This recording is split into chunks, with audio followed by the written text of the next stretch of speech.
Welcome to Creepy Corner Stories. Have you ever felt the weight of darkness pressing in as you descend into a basement? That cold, creeping sensation that something or someone is watching from the shadows? Basements hold secrets, memories, and sometimes things better left undisturbed. In this video, we dive into the terrifying, the unexplainable, and the nightmares that lurk beneath. From true encounters to spine-chilling tales of horror, Horror Stories is where the darkness comes alive. So dim the lights, lock the doors, and join me as we uncover the stories that will haunt your nights. Let's begin. Story: The Locked Door. Hannah had always been drawn to old houses. She loved the character, the creaking floorboards, and the stories etched into their walls.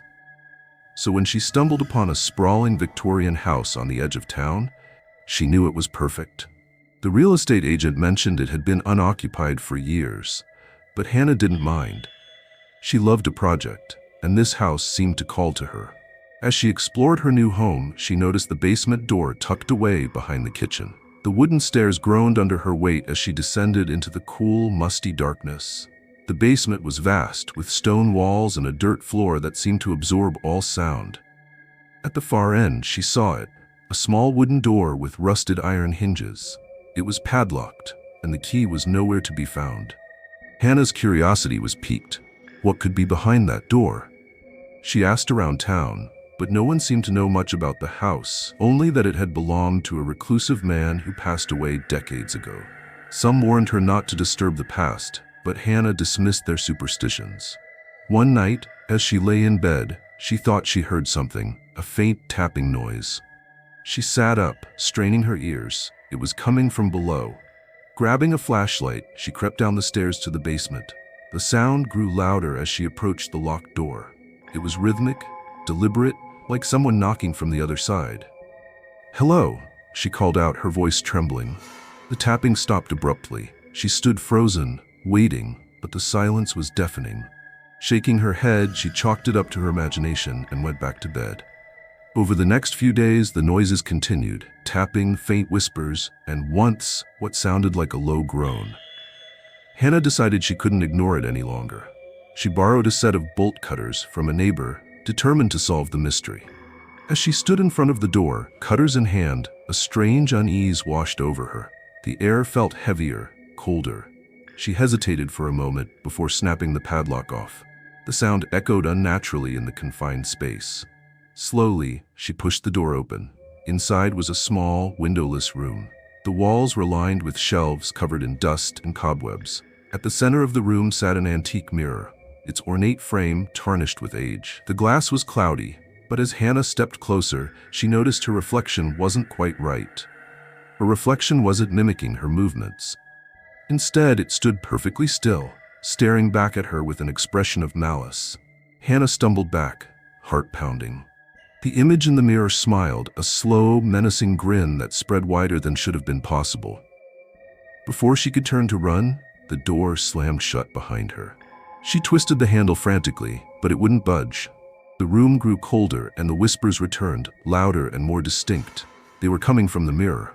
"Stay with us," the voices hissed. Hannah screamed, pounding on the door, but the whispers turned into laughter. Dark, mocking laughter that filled the small space. The mirror's surface rippled like water, and her reflection stepped out of the glass, its movements jerky and unnatural. The last thing Hannah saw was her own face, twisted into a sinister grin, as the reflection reached out and pulled her into the mirror. When the neighbors didn't see Hannah for weeks, they called the police. The house was empty, her belongings untouched. But in the basement, the small room with the mirror remained.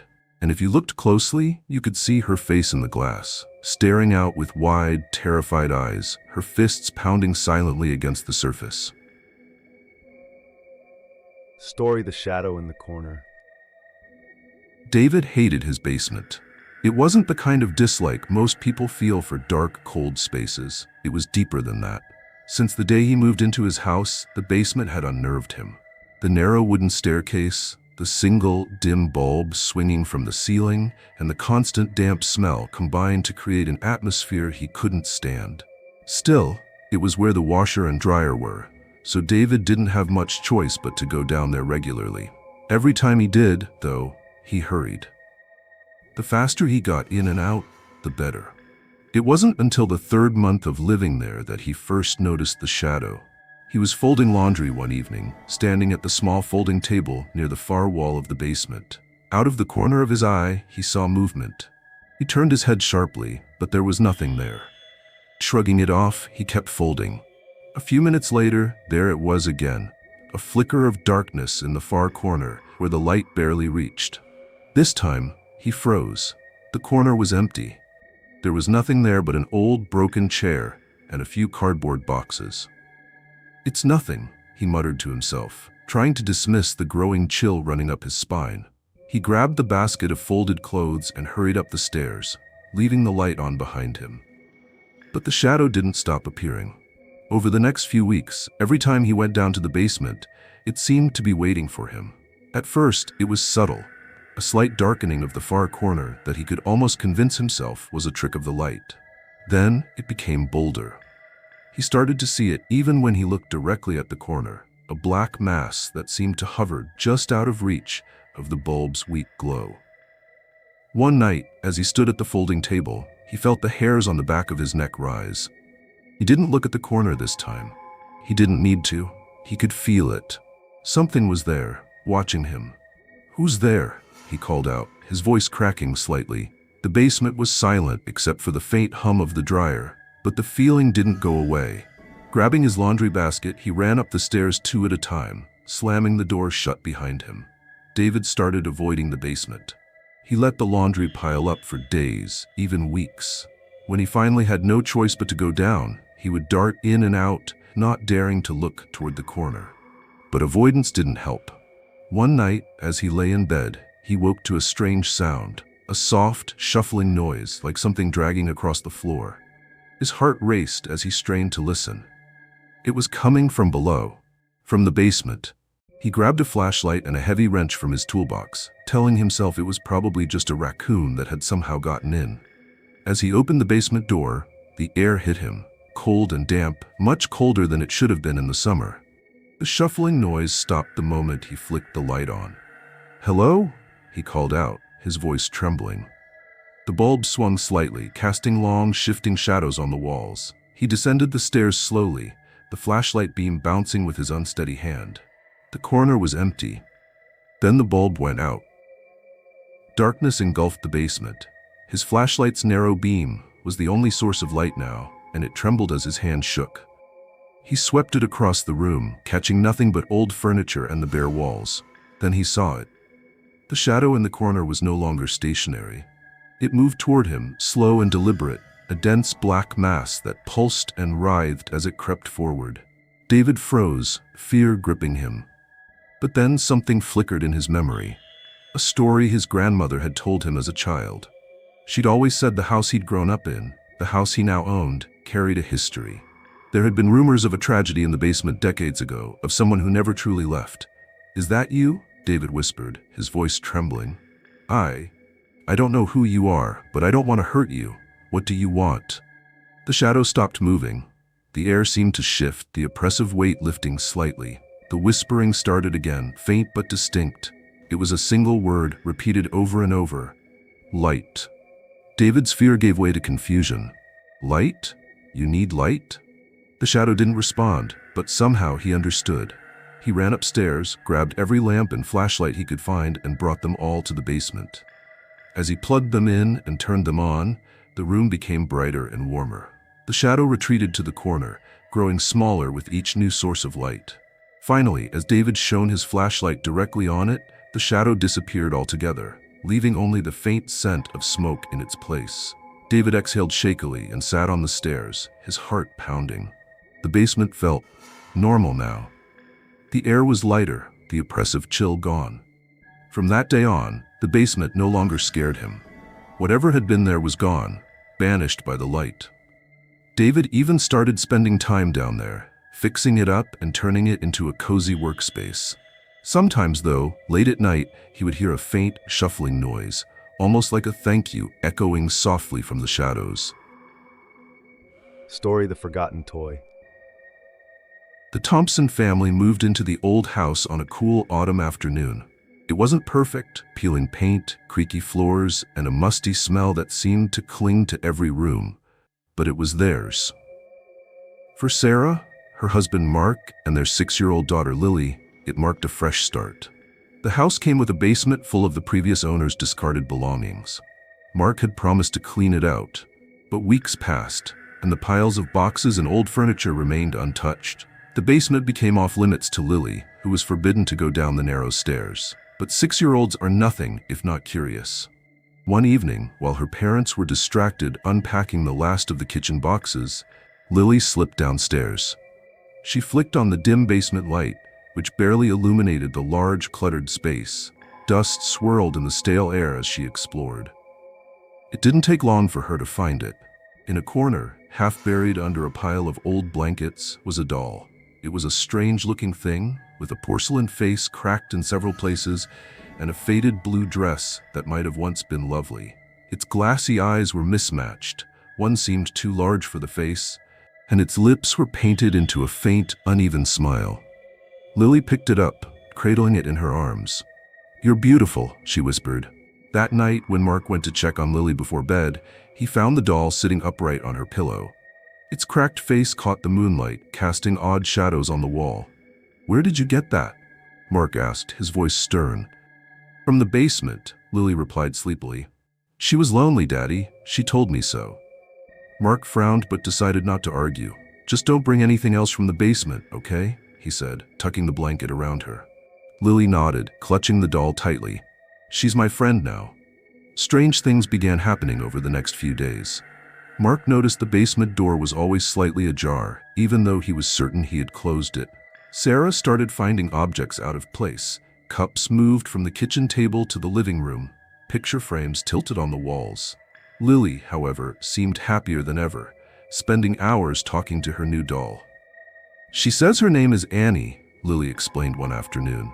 "She doesn't like the basement. She wants to stay with me." Sarah chuckled nervously. "That's nice, sweetie, but remember, it's just a toy." Lily frowned. "She's not just a toy, she's my friend." One night, Sarah woke to a strange noise. It was faint at first, like soft footsteps, but as she listened, it grew louder. The sound seemed to be coming from Lily's room. Heart pounding, Sarah nudged Mark awake. "Do you hear that?" Together, they crept to Lily's room. When they opened the door, they froze. Lily was sitting upright in bed, her wide eyes fixed on the doll, which was now standing at the foot of the bed. Its cracked face seemed to glint in the pale moonlight, and its mismatched eyes looked eerily alive. "What's going on?" Mark asked, his voice trembling. "She was mad," Lily whispered. "She said you didn't like her." Mark lunged forward, grabbing the doll and storming out of the room. "This thing is going back to the basement where it belongs," he growled. Lily screamed, but Sarah held her back as Mark descended into the basement. He tossed the doll onto the dusty floor and slammed the door shut. That night, they all struggled to sleep. The house felt colder, and an unsettling tension hung in the air.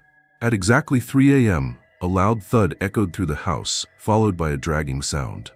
Mark grabbed a flashlight and headed downstairs, Sarah trailing behind him. The basement door was wide open. "What the hell?" Mark muttered, flicking on the basement light. The doll was gone. "Maybe Lily took it back?" Sarah suggested, though her voice betrayed her disbelief. They rushed to Lily's room, only to find her sound asleep, her arms clutching an empty space where the doll should have been. The dragging sound returned, louder now. It was coming from the hallway. Mark and Sarah turned slowly, their hearts pounding. The doll was there, sitting upright in the middle of the floor, its mismatched eyes staring at them. "I threw it down there," Mark whispered. "And it came back," Sarah said, her voice shaking. Desperate to rid themselves of the cursed doll, Mark decided to burn it. He built a fire in the backyard, tossing the doll onto the flames. They watched as its dress caught fire, the porcelain face cracking further as it blackened in the heat. As the last remnants of the doll crumbled into ash, Lily appeared at the back door, tears streaming down her face. "You hurt her," she screamed. "She's angry now." Sarah tried to comfort her, but Lily wouldn't be calmed. She stormed back inside, slamming the door behind her. The family thought it was over, but the house disagreed. That night, the noises returned, scratching at the walls, faint whispers echoing through the rooms. And then, just before dawn, the unmistakable sound of tiny footsteps running up and down the hall. When Mark and Sarah went to check on Lily, she was gone. The only thing left in her bed was the doll. Its cracked face had been restored, and its mismatched eyes glinted in the faint morning light. The Thompsons moved out of the house the next day, leaving everything behind. No one knows what became of the doll or Lily. But those who pass by the old house late at night say they can hear a child's laughter and see a small figure standing in the upstairs window, cradling something in her arms. Story the basement steps. The old Baxter house had been on the market for years. Most buyers lost interest the moment they saw the basement. The steps leading down were steep and uneven. The wood splintered and warped with age. The light at the bottom flickered, casting eerie shadows on the damp concrete walls. For Rebecca and her husband Tom, the house was a fixer-upper dream. They'd gotten it for a steal, and Rebecca wasn't about to let an old basement scare her away. "It's just a basement," she'd told the realtor when he nervously pointed out the sagging staircase. "Nothing a little elbow grease can't fix." But from the moment they moved in, Rebecca couldn't shake the feeling that something was wrong. The first time Rebecca went down the basement steps, she nearly tripped. One of the planks bowed under her weight, groaning loudly. She caught herself on the railing, her heart pounding. "We need to replace these," she called up to Tom. "Add it to the list," he shouted back. The basement itself wasn't much to look at. Crumbling walls, a single flickering bulb, and a faint smell of mildew. But as she turned to head back up, she felt it. A subtle shift in the air, like someone was standing behind her. She spun around. The basement was empty. That night, Rebecca dreamt of the basement.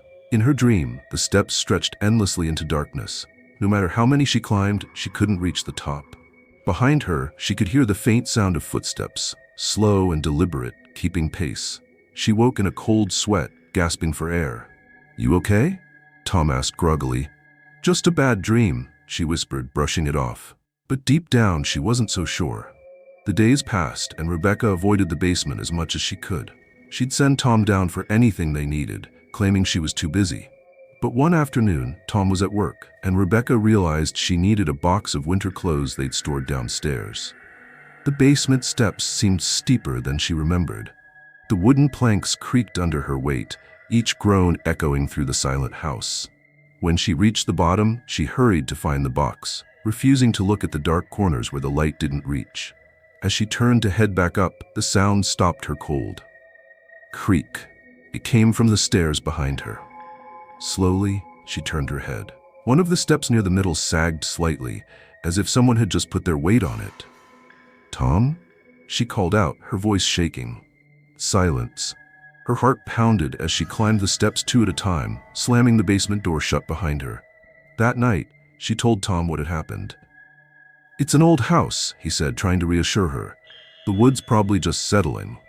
But Rebecca wasn't convinced. "It felt like someone was following me," she said, her voice barely above a whisper. Tom promised to check the basement the next day. When Tom went down the following afternoon, Rebecca stayed at the top of the stairs, peering nervously into the dimness below. "There's nothing down here," Tom called up after a few minutes. "But you're right about the steps. They're a mess. I'll start replacing them this weekend." Relieved, Rebecca nodded. Maybe she was just letting her imagination get the better of her. But as Tom began climbing back up, the sound of a step creaking stopped him. "Was that you?" Rebecca asked. "No," Tom replied, his voice tight. They both froze, staring down into the shadowed stairwell. Another creak echoed, this time louder. It was coming from the bottom of the stairs. Without another word, Tom bolted up the remaining steps, slamming the door shut. That night, Rebecca couldn't sleep. Every little sound in the house made her flinch. Around 2 a.m. she heard it, the soft creak of a step. She nudged Tom awake. "Do you hear that?" she whispered. He groaned but sat up, listening. Creak. It was louder this time. Closer. Tom grabbed the baseball bat he kept under the bed and motioned for Rebecca to stay put. He tiptoed to the hallway, peering toward the basement door. It was open. "Did you leave this open?" he hissed back at Rebecca. She shook her head, her face pale. Tom took a deep breath and descended the stairs, bat in hand. The steps groaned under his weight, but this time there was another sound, a soft, wet, dragging noise. "Who's down here?" Tom demanded, his voice trembling. The light flickered, then went out. "Tom!" Rebecca screamed from the top of the stairs. A moment later, the light flickered back on, and Tom was standing at the bottom, pale and shaking. There's something wrong with this house," he said, his voice barely audible. The next day, they called a contractor to inspect the basement. The man spent hours down there, muttering to himself as he examined the walls, the floor, and the stairs. When he came back up, his face was grim. "You've got some structural issues," he said, "but that's not the strange part." He held up an old photograph, yellowed with age. It showed a family, a man, a woman, and 2 children, standing on the very steps that now led to the basement. "This was stuck under one of the steps," the contractor explained. "Looks like the family that lived here before. There's something written on the back." He handed it to Rebecca. The message, scrawled in shaky handwriting, read, "Don't let it out." That night, Rebecca and Tom packed their bags and left the house for good. No one knows who or what still lingers on the basement steps. But every so often, neighbors claim they hear the faint creak of footsteps coming from the old house, as if someone or something is still climbing. Story The Scratches. When Mia and her husband, Jack, bought their first home, it felt like a dream come true. It was an old Victorian house with tall ceilings, intricate crown molding, and a charm that made up for its age. Sure, it needed some work, but they were ready for the challenge. One of the first things they noticed was the basement door. It was painted a dull gray, scratched and weathered, as though something or someone had clawed at it repeatedly over the years. "Guess the last owner had a dog," Jack said, running his fingers over the deep grooves.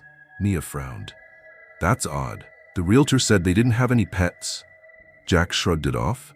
"Maybe it's older than the last owners. We'll repaint it eventually."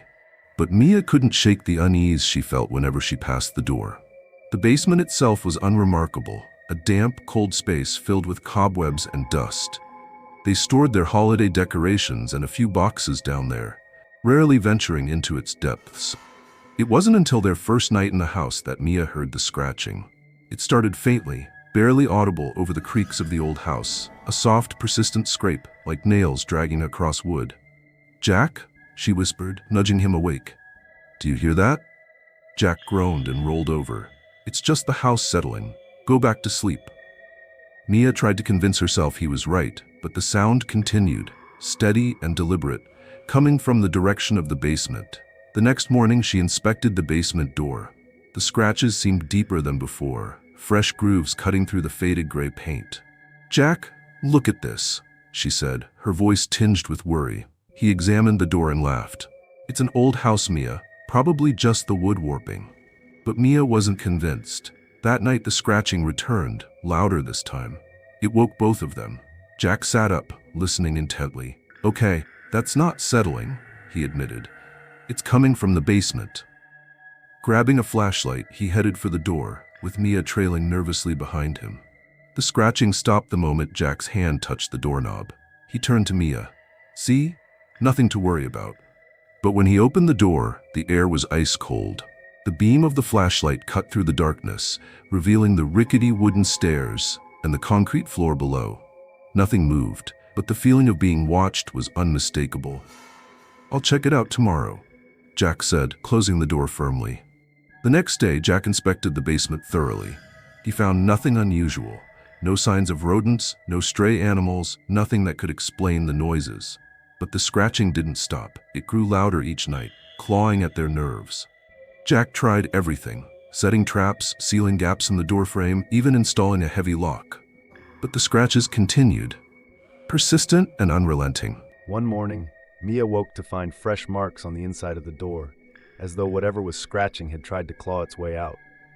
"Jack, we need to call someone," she said, her voice shaking. "Like who? An exterminator?" "There's nothing down there," Jack replied, frustration creeping into his voice. Mia didn't argue, but the sense of dread in her chest grew heavier with each passing day. A week later, Jack went on a business trip, leaving Mia alone in the house. That first night, The scratching started earlier than usual. It was louder, more frantic, as though whatever was behind the door was desperate to escape. Mia sat in the living room, clutching her phone, debating whether to call Jack or the police. Finally, she mustered the courage to investigate. Armed with a kitchen knife and her phone's flashlight, she approached the basement door. The scratches stopped abruptly as she reached for the doorknob. Her hand trembled as she turned it. The door creaked open, revealing the dark staircase. "Mia," a voice whispered from the shadows. She froze, her blood running cold. The voice wasn't Jack's, it wasn't anyone's she recognized. "Who's there?" she demanded, her voice shaking. The only answer was a low, guttural growl. Mia slammed the door shut, locking it with trembling hands. She ran to her bedroom, barricading herself inside for the rest of the night. The next morning, she called a contractor to replace the basement door. She didn't care about the cost, she just wanted something solid between her and whatever was down there. When the workers arrived, they pried the old door off its hinges. "Ma'am," one of them said, holding up the door, "you might want to see this." The scratches on the inside weren't random. They formed words, crude and uneven, but unmistakable. "Let me out." Mia and Jack moved out of the house a month later. The new owners seemed happy enough at first, but one night, as they were unpacking, the husband heard it. A faint scratching sound coming from the basement. And the door? It was already beginning to show fresh marks. Thank you for joining me for tonight's story. If you enjoyed this tale and want more chilling experiences, be sure to like, subscribe, and turn on the notifications so you never miss a scare. Stay tuned for the next story, and remember, sometimes the darkest corners hold the deepest secrets. Until next time, stay safe.